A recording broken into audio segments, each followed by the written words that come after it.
పరిశుద్ధాత్మ దేవుడు నాకిచ్చినటువంటి వాక్యం యోబు గ్రంథం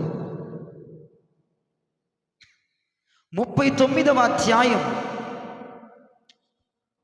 13, 14 వచనాలు. యోబు గ్రంథం 39వ అధ్యాయం 13, 14 వచనాలు నేను చదువుతున్నాను, చూడండి, చాలా జాగ్రత్తగా వినాలి. నిప్పు కోడి సంతోషము చేత రెక్కలను ఆడించును, రెక్కలను వెంట్రుకలను దానికున్నందున అది వాత్సల్యము కలదిగానున్నదా?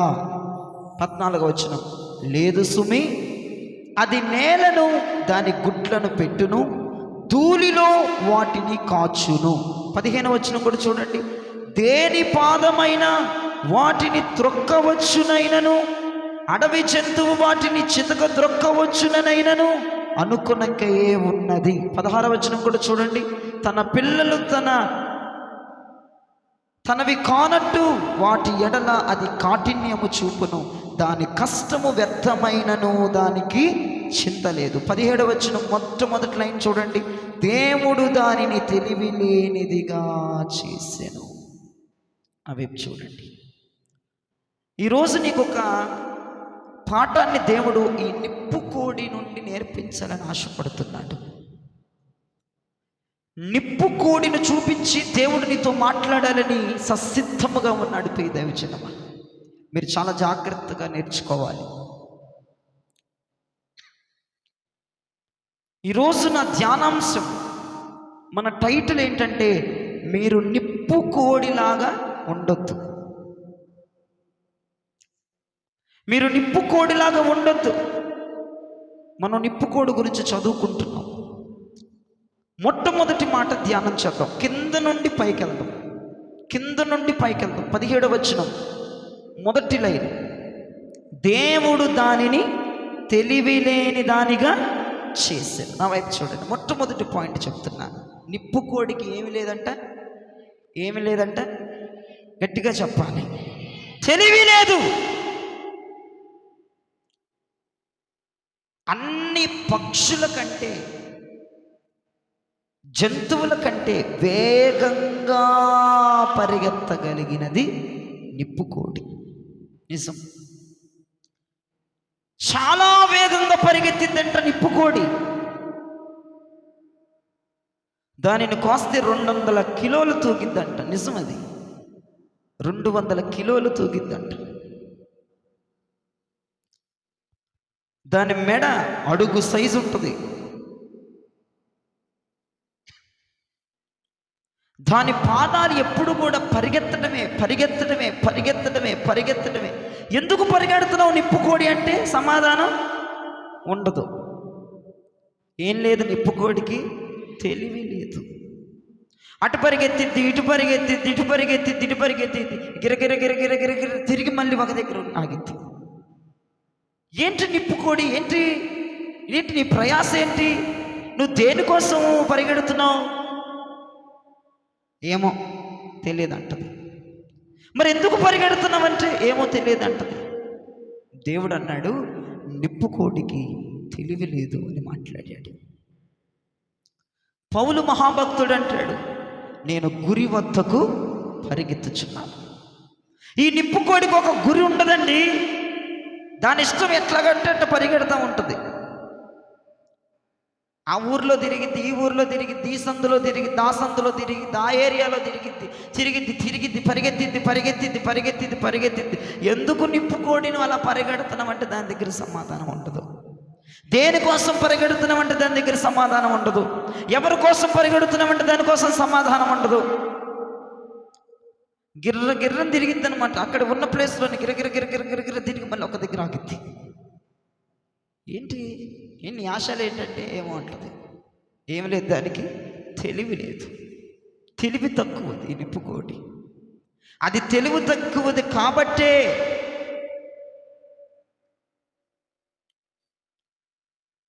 14వ వచనంలో మీరు చూస్తే, అది తెలివి తక్కువది కాబట్టే అది నేలను దాని గుడ్లను పెట్టును, ధూళిలో వాటిని ఎక్కడ పెట్టిద్దంట గుడ్లు? ఇది ఎక్కడ కాసిద్దంట? అసలు ఎక్కడ కాయాలి? నేల మీద, అవునా?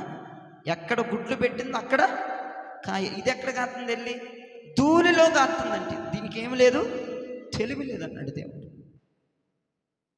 పిల్లల్ని కనిందేమో నేల మీద, వాటిని పెంచేది వాటిని కాచేదేమో ధూళిలోనా? ఏంటి నిప్పుకోడి? ఏంటి నువ్వు చేసే పనులు? నేల మీద పిల్లల్ని కన్నావు, నేల మీద గుడ్లు పెట్టావు, ఆ గుడ్ల దగ్గర పొదగకుండా, అక్కడ కాయకుండా, నేల మీద పెట్టిన చోట కాయకుండా ధూళిలో కాస్తున్నావేంటి? దీనికి ఆత్మ సత్యాన్ని నేను చెప్తున్నాను, వినండి. నిప్పుకోడికి తెలివి లేదండి. ఒకరోజు మనోహ, బైబిల్లో మనోహ భార్య దగ్గరికి దేవదూత వచ్చింది. వచ్చి అంటది,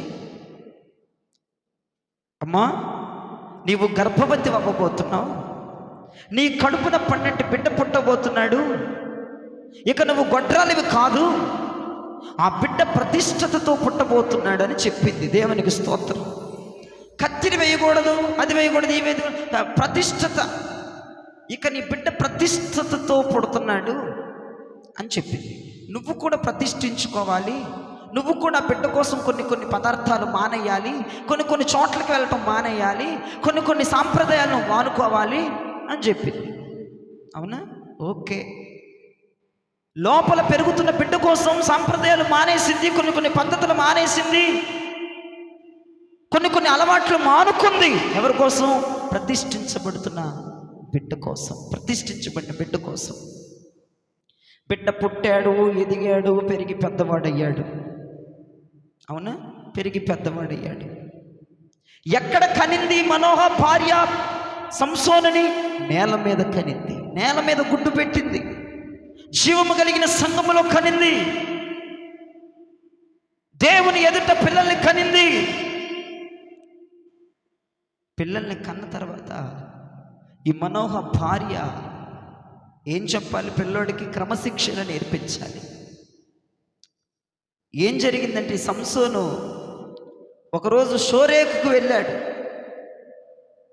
అక్కడ ఒక అమ్మాయిని చూశాడు, అక్కడ ఇష్టపడ్డాడు, అది వదిలేయండి. గాజాకు వెళ్ళాడు, అక్కడ ఇంకొక అమ్మాయిని చూశాడు, అక్కడ ఇదైపోయింది, అది వదిలేయండి. తిన్మాతునకు వెళ్ళాడు, అక్కడ ఇంకొక అమ్మాయి. ఇప్పుడు వీడి పని ఏంటిది? ఏ ఊరు వెళ్తే ఆ ఊరు అందమైన అమ్మాయిని పట్టుకోవాలి. ఎవరితను? ప్రతిష్ఠించబడిన వాడు. అతను ఎవరు? ప్రతిష్ఠించబడి. తల్లి ఎక్కడ కనింది? ప్రతిష్టతలో కనింది, జీవము కలిగిన సంఘములో కనింది, దేవుని ఎదుట సంసోనుని కనింది. కానీ ఇతనేమైపోయాడు? షోరేకి వెళ్ళి అక్కడ ఒక అమ్మాయిని చూసి అక్కడ పాపం, గాజాకు వచ్చి ఇక్కడ ఒక అమ్మాయిని చూసి ఇక్కడ ఒక పాపం, చిన్మాతునకు వచ్చి ఇక్కడ ఒక అమ్మాయిని చూసి ఇక్కడ ఒక పాపం. వ్యభిచార భ్రష్టుడైపోయి దిగజారిపోయిన తత్వంలోనికి వెళ్ళిపోయాడు. నేను మనోహ భార్యని అడుగుతున్నా ఈ రాత్రి, ఏమమ్మా మనోహ భార్య, నీ కడుపున పుట్టిన బిడ్డను నువ్వు ప్రతిష్టతలో కాదా కనింది? జీవము కలిగిన దేవుని సంఘములో కాదా? అయ్యా, నాకు పిల్లలు లేరయ్యా, నాకు పిల్లల్ని నీ సేవ కొరకు వాడుతానని చెప్పి నువ్వు ప్రార్థనలు చేసుకొని దేవుని కొరకు అతన్ని ప్రతిష్ఠించి ప్రతిష్టతలో అతన్ని కని, సంఘములో అతన్ని కని, దేవుని ఎదుట అతన్ని కని ఎక్కడ పెంచుతున్నావని అడుగుతున్నా. నీ బిడ్డల్ని ధూళిలో పెంచుతున్నావా? సంసోను, నువ్వు చేస్తుంది కరెక్ట్ కాదురా, నువ్వు ప్రతిష్ఠించబడిన వాడువు, నువ్వు నాచీరు చేయబడకూడదు, నువ్వు ఏ అమ్మాయిని చూడకూడదురా, నువ్వు ప్రతిష్ఠించబడిన వాడువు, నువ్వు ఇలా వ్యభిచారము చేయకూడదురని మనోహ భార్య ఆ సంసోనుని అప్పుడే గద్దించి ఉంటే ఇంతటి వరకు వచ్చేది కాదు. గద్దించలేదా? పిల్లల్ని కనేదేమో నేల మీద, గుడ్లు పెట్టేదేమో నేల మీద, వాళ్ళని పెంచేదేమో ధూళిలోనా. ఎంతమంది తల్లిదండ్రులు లేరు? దేవుని కోసం అర్పిస్తానని ప్రార్థనలు చేసి అయ్యా నాకు గర్భఫలం ఇవ్వయ్యా, అయ్యా నాకు కుమారుడిని ఇవ్వయ్యా, అయ్యా నాకు కుమార్తెని ఇవ్వయ్యా, నీ సేవకి ఇస్తున్నాను, ఇదిగో నీ సేవలో పెంచుతాను, ఇదిగో నీ సేవలో పంపిస్తాను, ఇదిగో అని ఎన్నో తీర్మానాలు చేసావు. గుర్తు తెచ్చుకో ఒకసారి. అలాగున నేల మీద పిల్లల్ని కని ధూళిలో నువ్వు కాసేది. పిల్లలు ఏమైనా తప్పు చేస్తే చెప్పు. ఎగ్గు పప్పులు, కర్రీ పప్పులు, జుట్లంతా చెప్తావా? నువ్వెందుకు చెప్తావు? నువ్వే తిప్పుతావు, నువ్వే నష్ట వంకరలు తిప్పుతావు ఆ జడని. నువ్వెందుకు చెప్తావు పిల్లలకి? ఒరే, మనం ప్రతిష్ఠించబడిన వారం, మనం ప్రతిష్ఠించబడిన జాతికి చెందిన వారం, నిన్ను దేవుడు ఆయన సన్నిధిలో కన్నాను, ఆయన పెట్టిన భిక్ష నువ్వు ఇలా ఉండకూడదురా అని నీ బిడ్డకి, నీ కూతురికి, నీ కొడుక్కి ఎప్పుడైనా చెప్పావా? పిల్లల్ని కనేదేమో నేల మీద, వాళ్ళని పెంచేదేమో, వాళ్ళని కాసేదేమో ధూళిలోనా. నువ్వు ధూళిలో కన్నావా నీ బిడ్డల్ని? గాల్లో పుట్టారా నీకు బిడ్డలు? ఆయన అడిగితే కాదా, ప్రాధాయపడితే కాదా, కన్నీరు విడిస్తే కాదా? ఏమి లేదంటే నిప్పుకోడికి తెలివిలేని జనం ఇక్కడ చాలా మంది ఉన్నారు. నువ్వు కంటుంది ఎక్కడ పిల్లల్ని? నువ్వు కాస్తుంది ఎక్కడ? ఒక దెబ్బ కొట్టొద్దా? సరిచెయ్యొద్దా? క్రమశిక్షణ నేర్పించొద్దా? జడల తిప్పొద్దని చెప్పొద్దా? శుద్ధ ఉంటావా జడలు తిప్పుతుంటే? వెళ్ళిపోయాలి జడలు నాగా ఏంటిది కొత్త జడలు చెప్తూ ఉంటారు. దరిద్రం అదంతా. అవన్నీ వేసుకుంటుంటే అట్టాగా చూస్తూ ఉంటావా? ఎక్కడికన్నావమ్మా నీ బిడ్డని? దేవుడు భిక్ష ఇవ్వలేదా బిడ్డని నీకు? ధూళిలో పెంచుతున్నావా నీ బిడ్డల్ని? ధూళిలో కాస్తున్నావా? ఈ మనోహ భార్య సంసోనికి హెచ్చరిక నేర్పలేదు, హెచ్చరిక చేయలేదు, వదిలేసింది సంసోన్ని. ఏమమ్మా మనోహ భార్య, ఎక్కడ కన్నావమ్మ వాడిని? ఇప్పుడు ఎలాగైపోయాడు వాడు? దానికి కారణం తల్లిదండ్రులే. నువ్వు బిడ్డలకు కనిన సందర్భాన్ని బిడ్డలకు నువ్వు జ్ఞాపకం చేయాలి. దేవుడు ఏ కార్యము చేశాడో కార్యాన్ని నువ్వు బిడ్డలకి వివరిస్తూ ఉండాలి. ఒరే, మనం అందరికి లాగా కాదు, మన ప్రపంచంలో ఉన్నవారు అందరికి లాగా కాదు. అమ్మాయి, నువ్వు అందరు ఆడపిల్లల్లాగా కాదు. ఒరే, నువ్వు అందరి అబ్బాయిలాగా కాదురా. నువ్వు ఇలా ఉండాలి, నేను ఇలా ప్రతిష్ఠించాను, నేను ఇలా అనుకున్నాను, నువ్వు ఇలా ఉండాలిరా, నువ్వు ఇలా మాట్లాడాలి, నువ్వు ఇలా నడవాలి, నువ్వు ఇలా ప్రవర్తించాలి అని చెప్తే వాడు ఎందుకెండు, ఆమె ఎందుకెందు? వాళ్ళు ఏది చేస్తే అది కాముగా.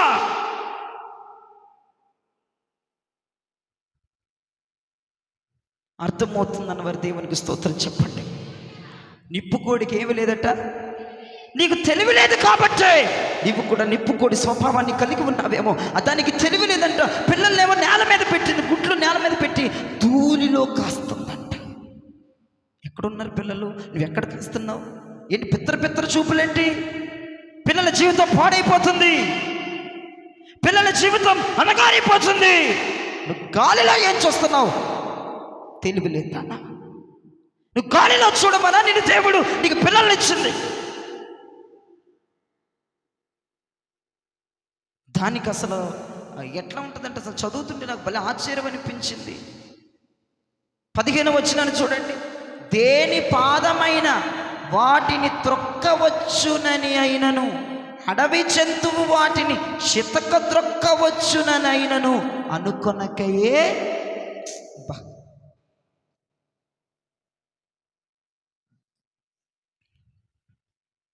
అడవి జంతువు వచ్చిన పిల్లల్ని తొక్కేస్తుందేమో, పెద్ద జంతువులు వచ్చిన పిల్లల్ని తొక్కేస్తాడేమో. దీనికి ఇక సోయి ఉండదంట, దీనికి తెలివి లేదుగా.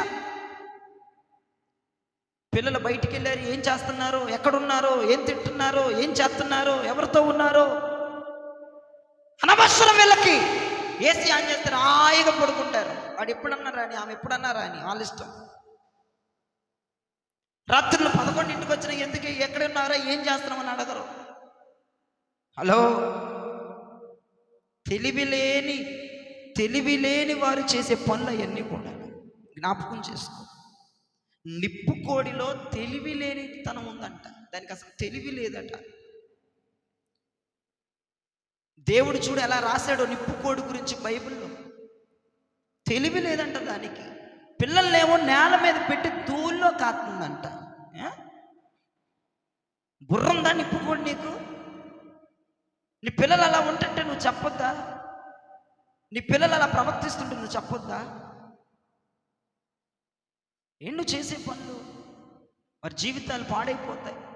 హెచ్చరించాలి, సద్దుమణిగేలాగా చెయ్యాలి.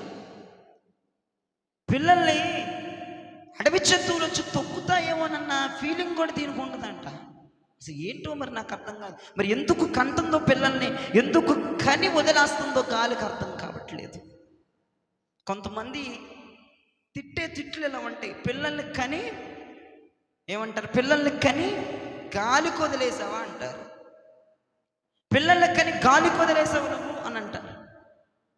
ఏంటి గాలికి వదిలేయటం అంటే ఏంటి? అర్థం ఏంటంటే తెలివి లేని తల్లిదండ్రులు చేసే పని ఏంటో తెలుసా? పిల్లల్ని కంటారు, ధూళ్ళో కాస్తారా. ధూళ్ళో నాకు కాసేది పిల్లల్ని. వాళ్ళు ఎక్కడ కన్నావు ఏంటి, వాళ్ళ వ్యవహారం ఏంటి, వాళ్ళ బిహేవియర్ ఏంటి, మన కుటుంబం ఏంటి, మన సాంప్రదాయం ఏంటి, అసలు మన కట్టుబాటు, మన కట్టుదిట్టులు ఏంటి అని పిల్లలకు నువ్వు చెప్పాలిగా. నీ కళ్ళ ముందు ఏం చేస్తున్నా నువ్వేం మాట్లాడవు, మౌనంగా ఉంటావు.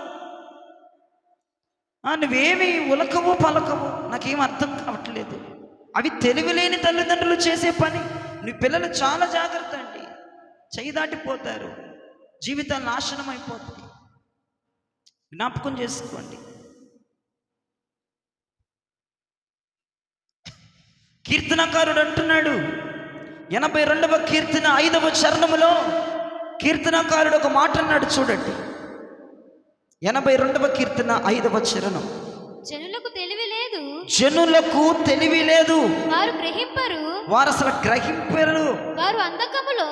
వారు అంధకారములో ఇటు అటు తిరుగులాడుదురు, ఇటు అటు తిరుగుతూనే ఉంటారు. దేశముకున్న ఆధారములన్నీ కదులుచున్నవి. హలో, ఈ జనులకు తెలివి లేదు, వీళ్ళు దిక్కుమాలలో ఇటు అటు తిరగటమే వీళ్ళ పని. మరి ఎందుకు తిరుగుతున్నావు? నిప్పుకోడి గిరగిరగిర తిరుగుతున్నావు ఎందుకంటే అదేం మాట్లాడదంట. అట్లా సచ్చిని కొంతమంది ఆధ్యాత్మిక భౌగోళిక జీవితాలు. ఎందుకు పరిగెడతారో తెలియదు. ఎందుకు 24 గంటలు బిజీగా ఉన్నట్టుగా కనపడతారు జనాలకి. ఎందుకో బిజీ, ఏంటో పరుగెందుకు ఏమో తెలియదు.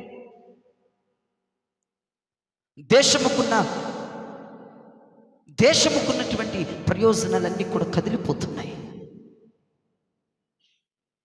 పంచభూతాలవన్నీ కదలటానికి ససిద్ధముగా ఉన్నాయి. భూమి మూలుగుచున్నదంట. నువ్వు త్వరగా రాయి అని రాకడ ఎప్పుడని నువ్వు కూర్చున్న భూమి మూలుగుచున్నదంట. పంచభూతాలు సైతం శబ్దాలు చేస్తున్న ఆ విధానం నీకు వినపడట్లేదా?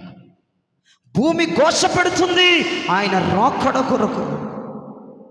ప్రపంచముకున్నటువంటి భూమికి ఉన్న ప్రతి ఒక్క ప్రయోజనాలు కదిలిపోతున్నాయి. నీకు మాత్రం తెలివి రావట్లా, నీకు మాత్రం తెలివి రావట్లా. ఆ నిప్పుకోడికి తెలివి లేదట.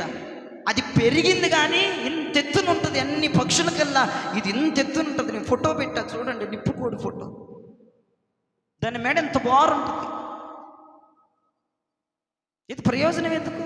ఏది ప్రయోజనం? ఏది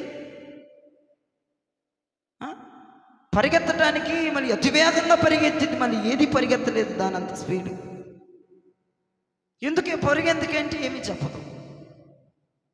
అన్ని తెలివి తక్కువ పనులు చేస్తూ ఉంటుంది.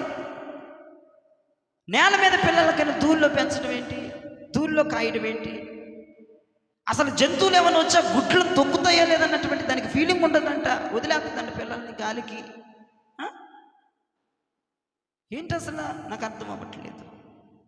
ఇక్కడ కీర్తనకారుడు అంటున్నాడు, ఈ జనులకి తెలివి లేదు, వీళ్ళు గ్రహించరు. అసలు తెలివి తక్కువ పనులు చేస్తూ ఉంటారు. పిల్లలు ఏది చేసినా ఎంకరేజ్మెంట్లు చేస్తారు. ఫోన్లో ఇది ట్రెండ్ అంట. ఏంటిది అది ట్రెండ్? నేను బాగా ముంచవతలేస్తుంది ట్రెండ్. హలో, సర్వనాశనం చేస్తుంది ట్రెండు. ఏం ట్రెండ్ అమ్మా? ఏం ట్రెండ్? పిల్లల్ని కన్నప్పుడు ఇది లేదులేండి ఇప్పుడు. మరి వద్దు. ట్రెండింగ్లు బొండింగ్లు ఏం అక్కర్లేదు. అవన్నీ వేసుకు తిరిగితే నిన్ను ఒక కొత్త ట్రెండింగ్గా మారుస్తారు నీ పిల్లలే. సరిపోద్ది అప్పుడు మొత్తానికి. ఆలోచించండి, ఎంత ప్రతిష్ఠితతో నీ బిడ్డలను కన్నావు నువ్వు. సేవకెత్తానని కూడా అనుకున్నారు కొంతమంది తల్లిదండ్రులు, ఇక్కడ ఉండకపోరు. ఇప్పుడు సేవ చేయిస్తున్నావా మరి? ఇబ్బే లేదు. నేల మీద కన్న పిల్లలు ధూళిలో కాస్తున్నావు. ఏమో అర్థం కావట్లేదు, అసలు నీకే అర్థం కావట్లేదు పిల్లల్ని ఎలా పెంచుతున్నామనే విధానం కూడా. పిల్లల మీద భయం భక్తి లేదు. విష జంతువు వచ్చి వాడిని తొక్కేస్తేమో, అపవాదం వచ్చి వాడిని ట్రాప్ చేసేస్తాడేమో, వాడిని లోపరుచుకుంటాడేమో అన్నటువంటి ఫీలింగ్ ఉండదు.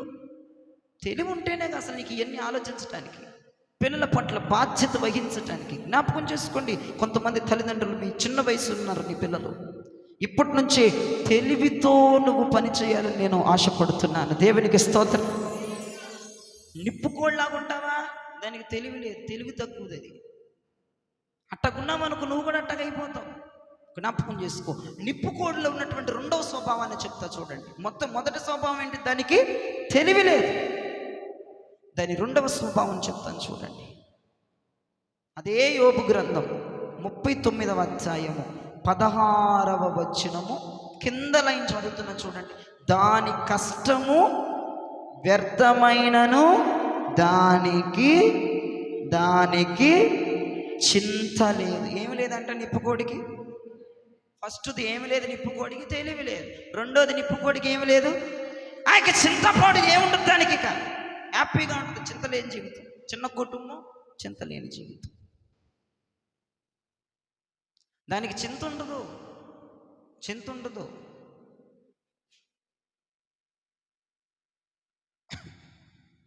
పిల్లలు ఏమైపోతారన్న చింత ఉండదు. పిల్లల్ని ఏమన్నా రాబందుగాడు వచ్చి ఎత్తుకుపోతాడేమన్నా చింత ఉండదు. పిల్లలు దైవభక్తి కలుగున్నారా, దైవభక్తి ఎక్కడ కోల్పోతారన్న చింత ఉండదు. ఎక్కడ ఉంటుంది చింత? యేసుప్రభు వారు చింతలేని జీవితాన్ని జీవించమన్నారండి, బైబిల్లో చెప్పారండి. అవును, చింతలేని జీవితం అంటే భౌగోళికంగా చింత ఉండొద్దు, ఆత్మీయంగా చింత ఉండాలి.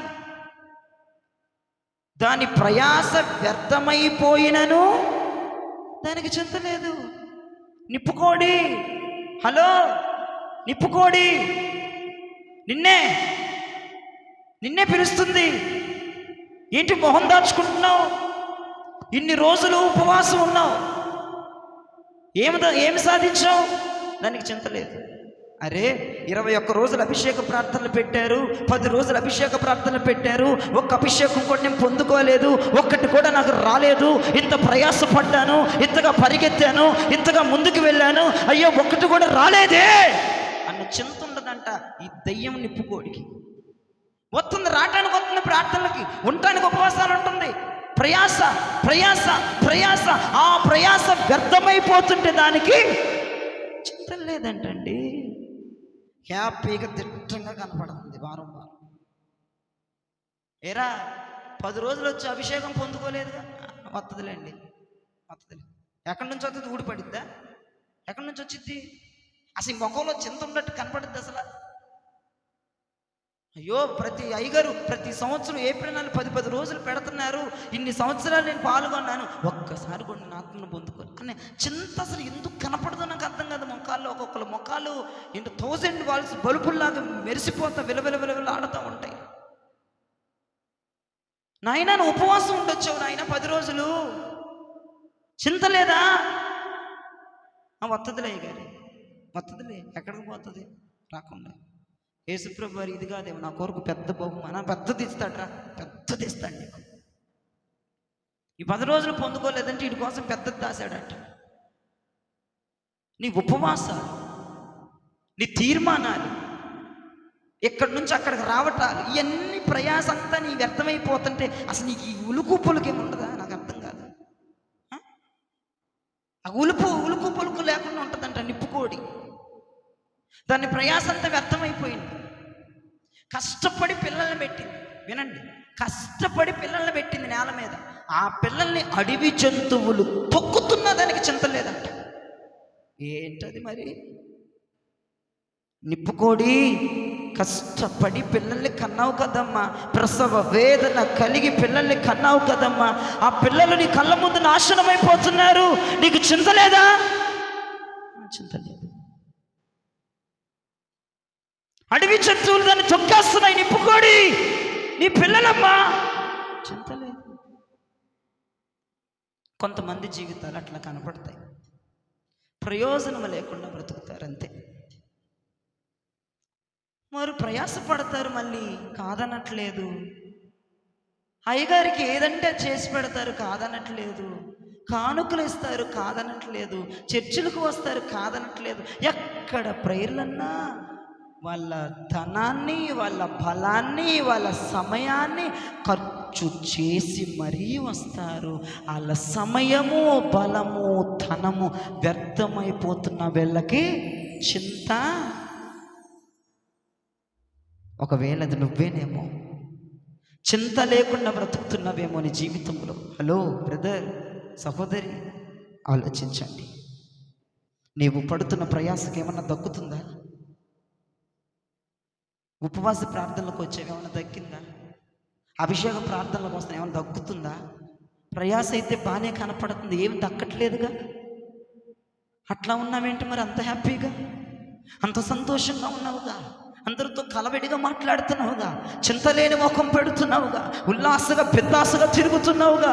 నీకు అభిషేకం రాకపోయినా నీ ప్రయాస గుర్తుకు రావట్లేదు, నీ ఉపవాసాలు గుర్తుకు రావట్లేదు, నీ ధనం గుర్తుకు రావట్లేదు, నీ సమయం గుర్తుకు రావట్లేదు. అయ్యో, ప్రతిరోజులు పని పాట లేకుండా ఇదిగో అభిషేకం కొరకు పరిగెడితే అభిషేకం రాలేదే అన్న చింత అసలు నీలో కనపడుతుందా?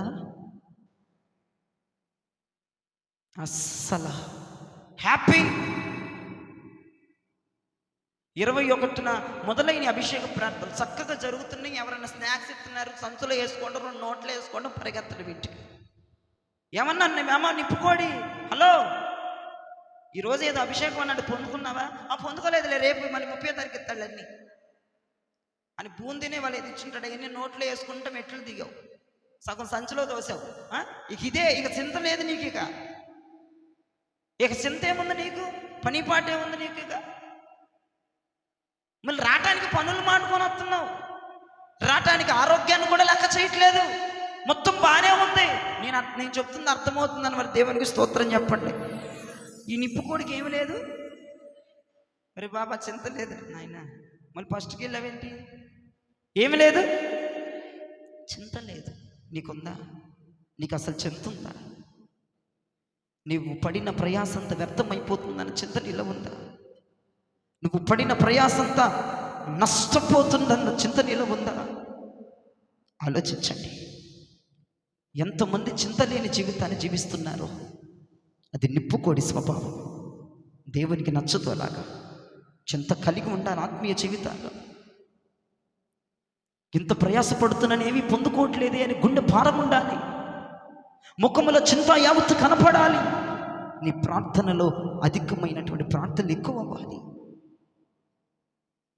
అయ్యో నా ప్రయాస, అయ్యో నా బలం, అయ్యో నా ధనం, అయ్యో నా సమయం నేల కలిసిపోతుంది, మంట కలిసిపోతున్నాయే, మట్టి పాలైపోతున్నాయే, ఏమి పొందుకోలేకపోతున్నాను, నా బిడ్డలు ఏమి పొందుకోలేకపోతున్నారు, నా భర్త ఏమి పొందుకోలేకపోతున్నాడు, అన్ని కుటుంబాలు వచ్చి పొందుకొని వెళ్ళిపోతున్నాయి, దైవజనుడి అభిషేకం పొందుకొని వెళ్ళిపోతున్నాయి, నేను ఉపవాసం ఉన్నా నేను పొందుకోలేకపోతున్నాను అన్న చింత నీలో ఉంటే దేవుడిని ఆశీర్వదిస్తాడు. ఈరోజు కొంతమంది చింత లేకుండా బిందాసుగా వచ్చేస్తారనమాట. వాళ్ళకైతే ఇంకేమీ చెప్పలేము. వాళ్ళ పేరు నిప్పుకోడి.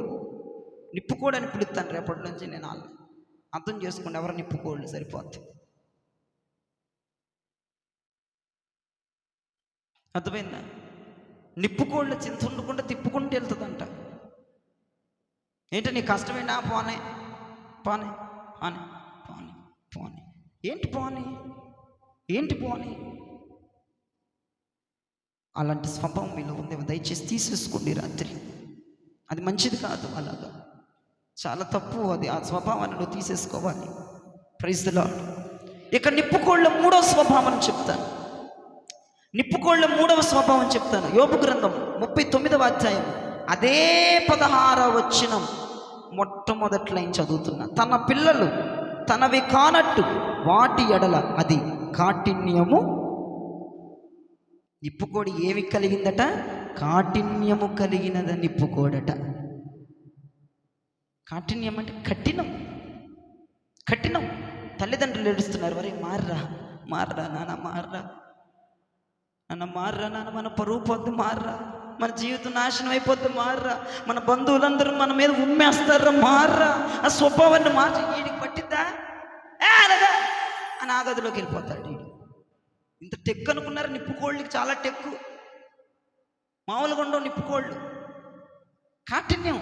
తల్లి ఏడ్చినా వాడు మారు మనసు రాదు, తండ్రి ఏడ్చినా మారు మనసు రాదు. తల్లి కాళ్ళు పట్టుకున్నాడు, ఎండో మాట ఎండో. వాడికి హృదయం ఎలాగుంది?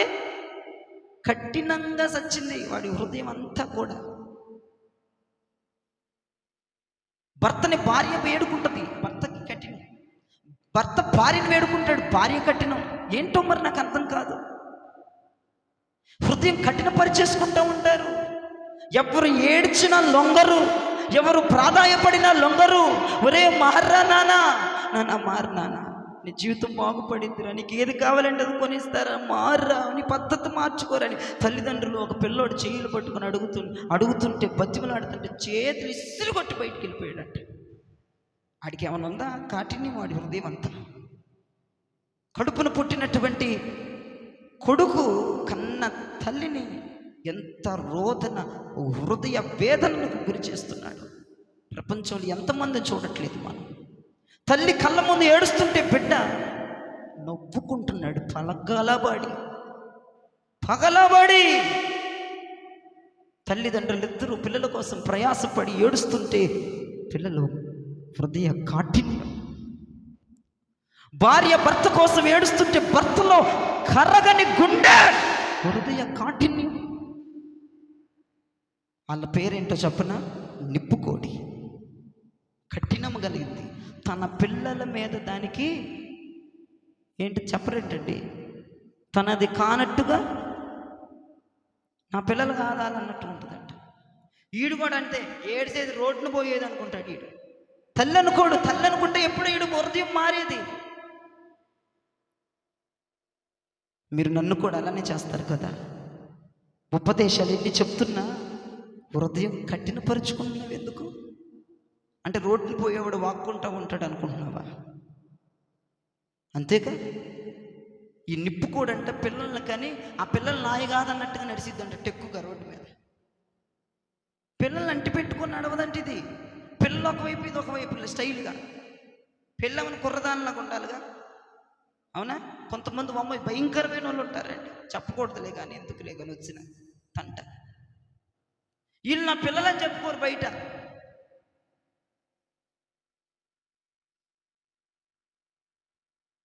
టెక్కెక్కువ పోతూ ఉంటారు. తన పిల్లలు తనవి కానట్టుగా హృదయ కాఠిన్యం కలుగు. పిల్లలు ఏడుస్తున్నారు, ఎబ్బే తల్లిదండ్రులు ఏడుస్తున్నాడు. వీడికి ఏమీ చలనం ఉండదు. అమ్మాయి నీకేం చలనం ఉందా? నీ తల్లంతా ఏడుస్తుంటే ఎందుకు మార్చుకోవేందుకు? అని మార్చుకోను, నేను అంతే చేస్తాను. తల్లి ఏడుస్తుందమ్మా, ఆ ఏడుస్తే ఏడవని. నిప్పుకోడిలో కఠినత్వం భయంకరంగా వెళ్ళు విరుస్తుంది.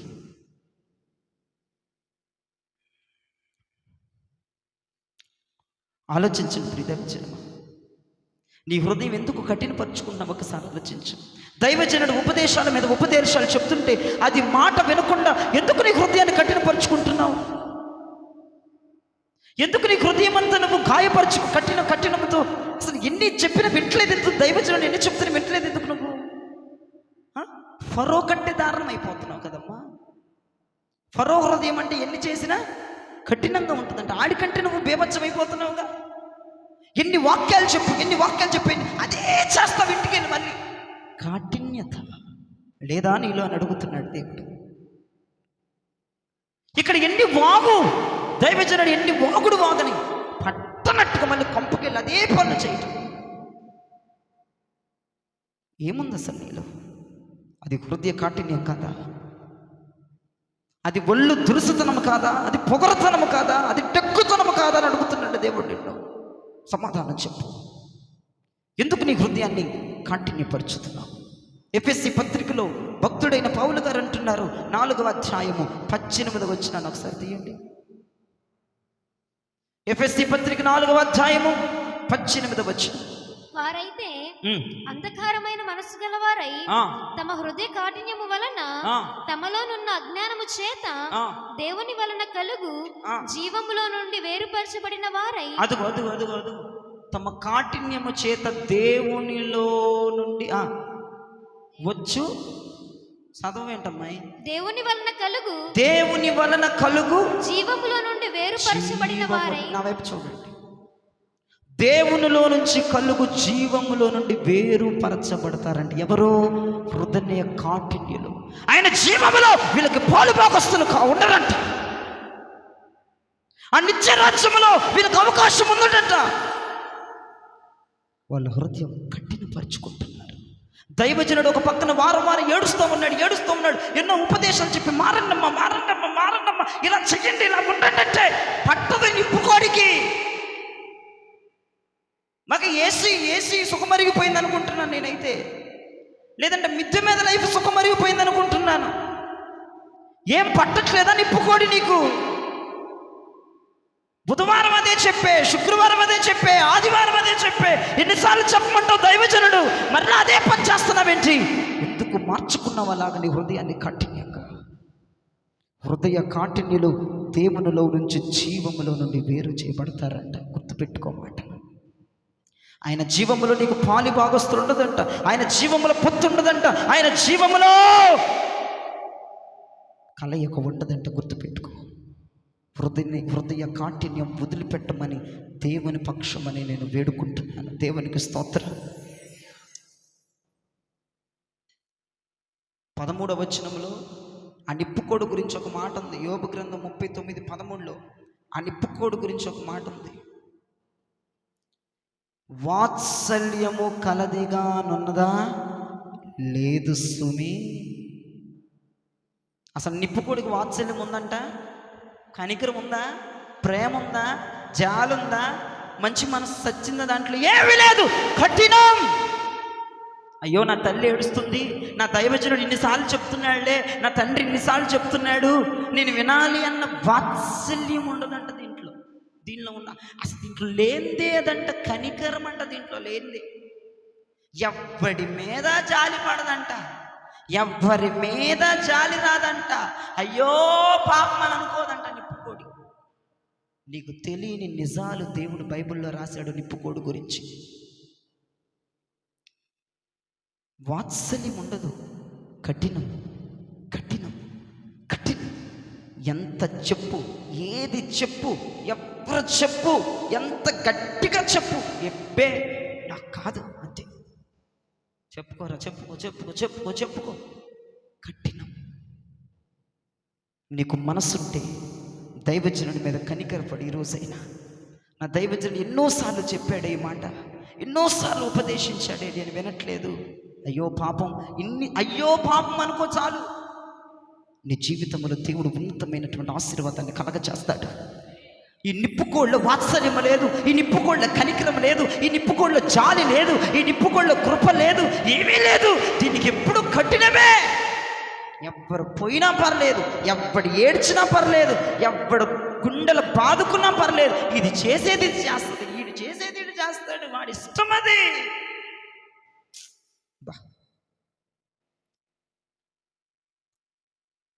ఎన్ని చెప్పాను ఇప్పటికి? నిప్పుకోళ్ళు చెప్పండి, ఎన్ని చెప్పాను? 3 చెప్పాను. అవి నీలో ఉన్న పద్ధతులేనా? నీలో ఉన్నవి. దేవునికి స్తోత్రం. నువ్వు నవ్వావంటే నీలో ఉన్నది. 3 పద్ధతులు చెప్పాను. నిప్పుకోడికి ఏమి లేదు, తెలివి లేదు. నిప్పుకోడికి ఏమి లేదు, చింత లేదు. నిప్పుకోడికి ఏమి లేదు, వాత్సల్యం లేదు, కఠినం ఉంది. ఇప్పుడు 4వ దాంట్లోకి వద్దాం. ఈ 3 అర్థమైనవి అన్న వాళ్ళు దేవునికి స్తోత్రం చెప్పండి. ఇప్పుడు 4వ దాంట్లోకి వద్దాం. నిప్పుకోడికి అంట యోబు గ్రంథం 39:13 వచనం చదువుతున్నా చూడండి. నిప్పుకోడి సంతోషము చేత రెక్కలను ఆడిస్తుంది, రెక్కలను వెంట్రుకలను దానికి ఉన్నాయి. నా వైపు చూడండి. ఈ 4వ పాఠంగా ఏం నేర్చుకున్నామంటే నిప్పుకోడికి ఏమున్నాయి? రెక్కలున్నాయి. ఏమున్నాయి? ఏమున్నాయి? రెక్కలున్నాయి. ఉపయోగం ఉందా? ఎగిరిద్దా? ఎగిరిద్దా?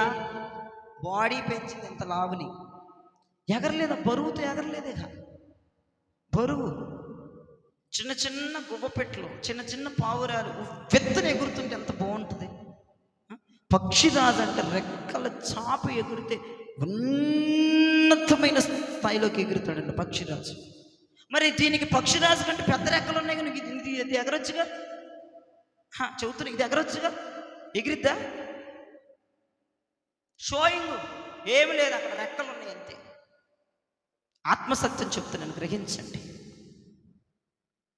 దానికి రెక్కలున్నాయి, ఎగరలేదు.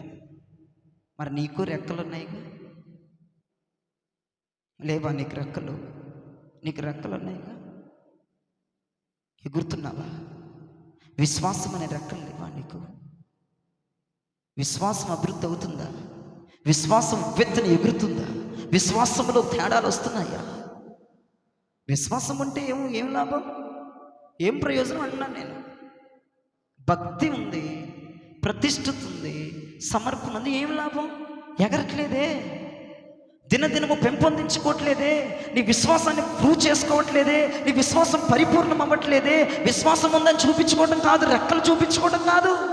హలో, నీ విశ్వాసం నీకు ఏ పాఠాన్ని నేర్పిస్తున్నాయి? నీ విశ్వాసం ఇప్పుడు ఎన్నో స్టెప్పులో ఉంది, మారిందా? పెంపొందింపజేస్తున్నావా? ఎగురుతున్నావా? విశ్వాసం అనే రెక్కలు ఎగిరి ఉవ్వెత్తుని ఎగురుతున్నావా? విశ్వాసం ఉన్నతముగా అంటిందా? ఆకాశం అంటిందా నీ విశ్వాసం? మేము విశ్వాసం అండి, మీ విశ్వాసులు అండి. రెక్కలని చూపించుకుంటున్నావు, మీ విశ్వాసులు అని చూపించుకుంటున్నాం, మీ విశ్వాసులు అండి అని. మేము భక్తి చేస్తాం చూపించుకున్నాం, మేము పలానా సంఘం చూపించుకుంటున్నాం. ఏం ప్రయోజనం ఏముంది? అదే పావురాయి చూడు, పక్షిరాజు చూడు.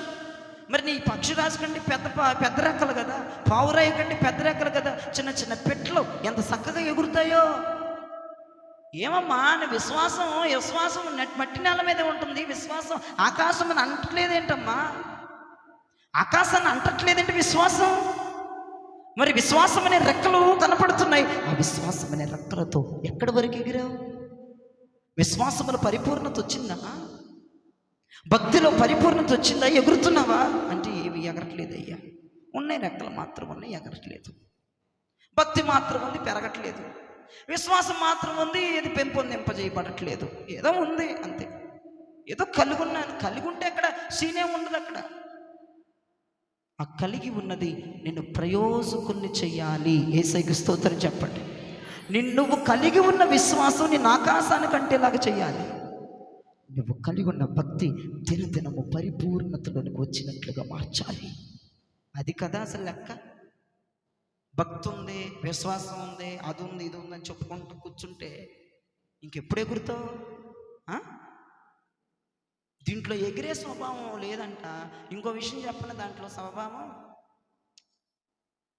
రెక్కలతో తన పిల్లల్ని కప్పదంట. అది కోడిని చూసారా మీరు? కోడి ఏం చేస్తుంది? రెక్కలతో తన బిడ్డల్ని ఇది కప్పిద్దా? మాయదారిది కప్పిద్దా? ఎంత పెద్ద రెక్కలు ఉన్నాయి దీనికి, ఉన్నాయా లేవా? పిల్లల్ని ఒక్క రెక్కతో ఇలా లాగి దగ్గరికి చేర్చుకొని కౌగిలించుకొని ఎంత వెచ్చదనిపిస్తే ఎంత బాగుంటుంది. తోలేసేసిద్దంట. వెళ్ళండి, వెళ్ళండి, 12కి రండి, 12:30 రండి, ఇళ్ళకి పోండి. చెబుతున్నా మీకు అర్థం అవ్వాలి. నిప్పుకోడికి పెద్ద రెక్కలు ఉన్నాయి కానీ ప్రయోజనం ఉందా? విశ్వాసం ఉంది, ప్రయోజనం ఉందా? భక్తి ఉంది, ప్రయోజనం ఉందా? లేదు. ఈ నిప్పుకోడి తన పిల్లల్ని దాచే గుణం దాంట్లో లేదంట.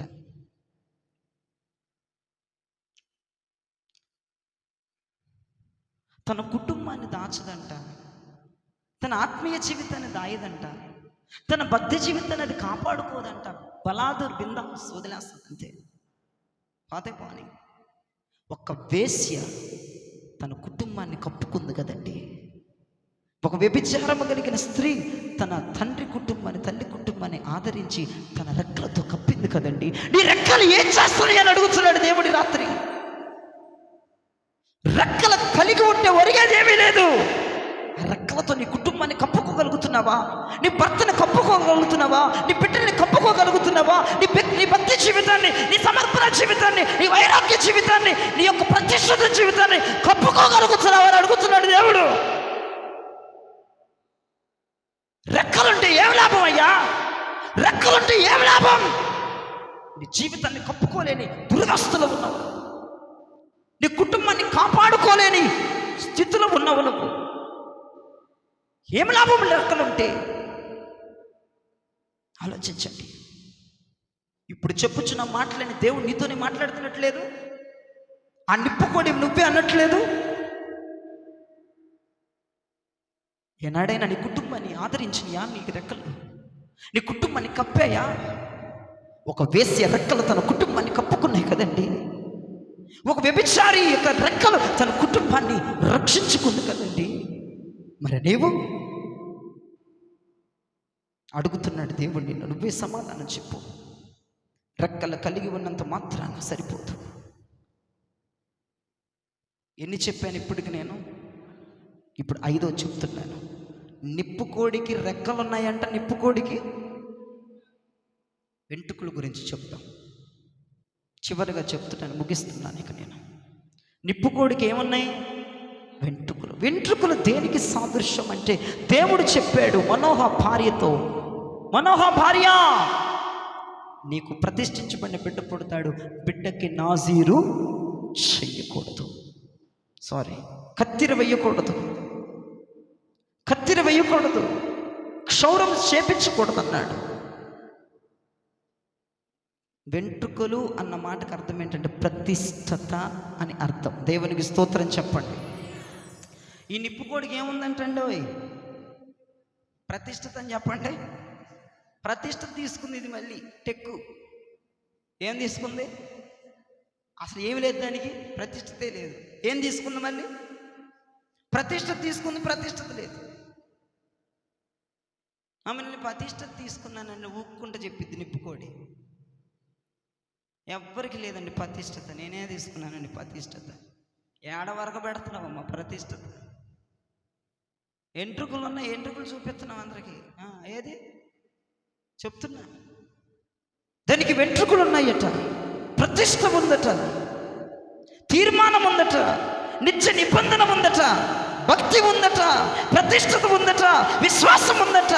ఏమీ వరగబెట్టట్లేదు. ఏమున్నా ఎన్నున్నా ఏమి లాభం కదండి. ప్రతిష్ఠ తీసుకున్నది పరిగెత్తొచ్చా? నా వైపు చూచా? పరిగెత్తొచ్చా? పరిగెత్తడం అంటే రన్నింగ్ రేసులు కాదు. ఆ కొంపకి ఈ కొంపకి పరిగెత్తొచ్చా? గిరగిరగిరట తిరగొచ్చా? ఇటు ఇటు ఇటు తిరిగి తాగిద్దంట.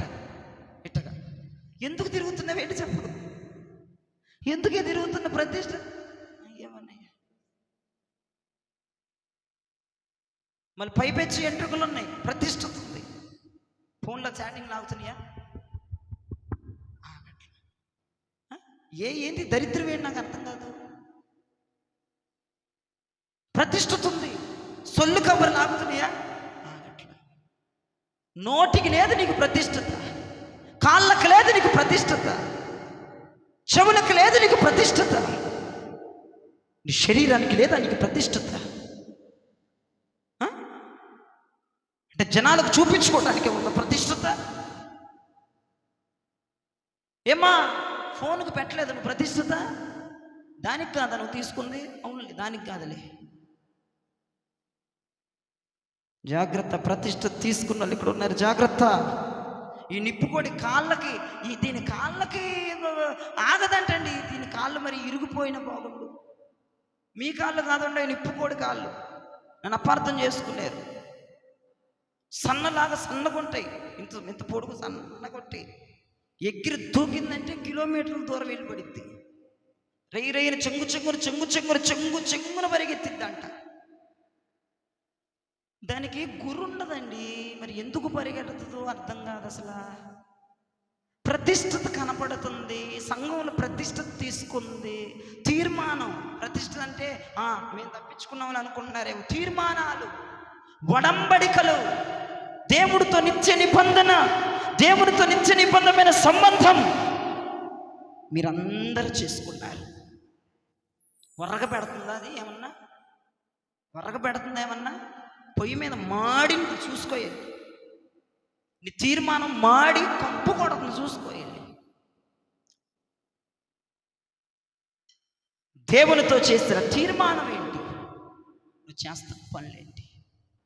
దేవుడికి ఇచ్చిన మాట ఏంటి? చేస్తున్న పనులేంటి? ఉందలే ప్రతిష్టత, ఉందలే ఉన్నాయిలే, ఏంటో కనపడుతున్నాయిలే, చాలే ఉండు. ఏంటో చేసే పని?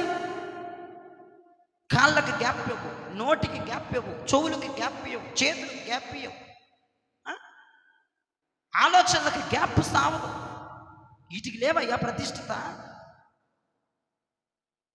వీటికి లేవా తీర్మానాలు? ఆలోచించు. నువ్వే కోడివో డిసైడ్ అవ్వు. బాయిలర్ కోడివా, నాటు కోడివా, నిప్పు కోడివా? ఏ కోడివి? బాయిలర్ కోడి ఏసీలో కూర్చుంటుంది హాయిగా. నిప్పు కోడి సమంటలు గార్చుకుంటే ఎండలో తిరిగిద్ది. నాటుకోడి, ఇక ఈ నిప్పు కోడి ఎక్కడ లేని దరిద్రం అంతా దీని మీద ఉంటుంది. తెలివి లేదు, చింత లేదు, అసలు కాఠిన్యం, వాత్సల్యం లేదు. రెక్కలున్నాయి కానీ ప్రయోజనం లేదు, ఎంట్రుకలున్నాయి కానీ ప్రయోజనం అది. మరి రోజు రాత్రి నీవు ఒక నిప్పుకోడి స్వభావాన్ని కలిగి ఉన్నవేమో జాగ్రత్త. దేవుడు నీతో మాట్లాడమని చెప్పాడు. తెలివి లేని తెలివి తక్కువతనంగా నువ్వు ప్రవర్తిస్తున్నావేమో. పిల్లల్ని నేల మీదకని ధూళిలో వాళ్ళు కాస్తున్నావేమో. ఒకసారి నువ్వు జ్ఞాపకం చేసుకో. చింతలేని జీవితాన్ని జీవిస్తున్నావేమో. నువ్వు పడిన ప్రయాసంతా వ్యర్థమైపోతుంది, అయినా సరే నీ ముఖంలో చింత కనపట్లేదు. జ్ఞాపకం చేసుకో. దైవజనుడు ఇన్ని మాటలు మాట్లాడుతున్నావు, హృదయం కఠినపరుచుకుంటున్నావేమో. నీ తల్లిదండ్రులు నీ కళ్ళ ముందు ఏడుస్తున్నావు, హృదయం కఠినపరుచుకుంటున్నావేమో. నీ భర్త నీ ముందు ప్రాధాయపడుతున్నా, నువ్వు కఠినపరుచుకుంటున్నావేమో. నీ భార్య నీ ముందు కన్నీరు విడుస్తున్నా, నువ్వు కఠినపరుచుకుంటున్నావేమో. జ్ఞాపకం చేసుకో. రెక్కలు మాత్రం ఉన్నాయి, విశ్వాసం మాత్రం ఉంది, భక్తి మాత్రం ఉంది, కానీ అది ఎగరట్లేదు. జీవం అనేది రెక్కలు. జ్ఞాపకం చేసుకో. వెంట్రుకలు ఉన్నాయి, తీర్మానం ఉంది, వడంబడిక ఉంది, దేవునితో సత్సంబంధం ఉంది, ప్రతిష్ఠత ఉంది, సమర్పణ ఉంది. ఏమి వరగబెడుతున్నాయి అని అడుగుతున్నాను. ఉన్నవి ఏం చేస్తున్నావు వీటితో? ఒకవేళ ఆ నిప్పుకోడి స్వభావాలన్నీ నువ్వు కలిగి ఉన్నావేమో. యేసయ్యను అడుగు, యేసయ్యా ఆ నిప్పుకోడిలో ఉన్న ప్రతి లక్షణం అలా ఉందయ్యా అని క్షమించండి అని ప్రభును అడిగిన తోటనే ప్రభు నిన్ను నిండార ఆశీర్వదించబోతున్నాడు. నిండారని ఆయన నిన్ను దీవించబోతున్నాడు. ఈ వాక్యము దేవుడు నీ వినికిడిలో ఆశీర్వదించి ఫలింపచేయును గాక.